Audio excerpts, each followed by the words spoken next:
सुनाती हूँ आपको मोहन काका की कहानी, जो माधोपुर और आसपास के इलाके में कई सालों से चिट्ठियां बांटा करते थे। हर घर को लगभग जानते सा थे।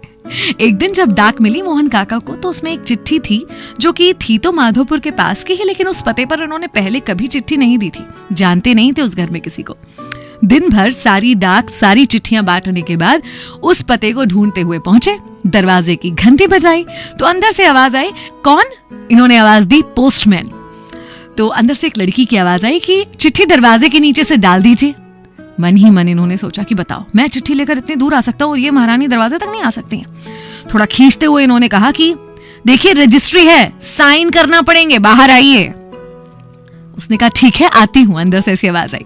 उसके काफी देर बाद भी कोई बाहर नहीं आया, तो ये मतलब काफी अधीर हो गए, काफी इरिटेट हो गए और जोर जोर से दरवाजा पीटते हुए कहा कि मेरे पास एक ही काम नहीं है, और भी चिट्ठियां डाक बांटनी है, जल्दी आइए। इतने में जब दरवाजा खुला तो मोहन काका के होश उड़ गए, क्योंकि सामने एक 10-12 साल की लड़की थी जिसके दोनों पैर कटे हुए थे।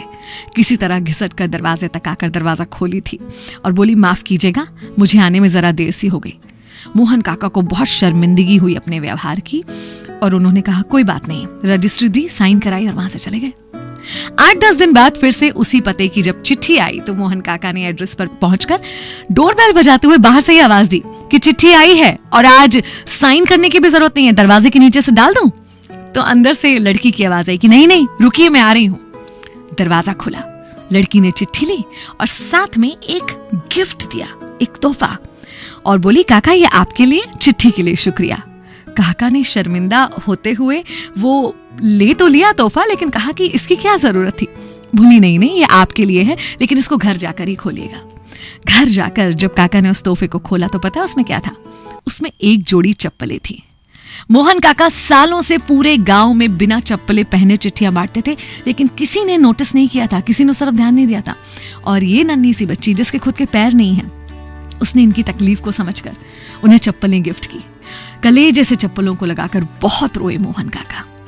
एक्चुअली अगर हम इंसान है ना, तो हमारा संवेदनशील होना, सेंसिटिव होना जरूरी है, वरना हम कैसे इंसान हैं। आज के दौर में हर किसी को अपनी परेशानी नजर आती है, लेकिन अपनी परेशानी छोड़ जो दूसरे की परेशानी को, दर्द को महसूस कर सके, वही तो सच्चा इंसान है।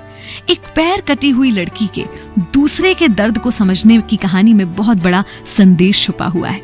आइए इस मैसेज को लेते हैं, किसी का दर्द समझने की कोशिश करते हैं, किसी के नंगे पैरों को चप्पल देते हैं। 94.3 माय एफएम से मैं हूं विनी। चलो आज कुछ अच्छा करते हैं। चलो आज कुछ अच्छा सुन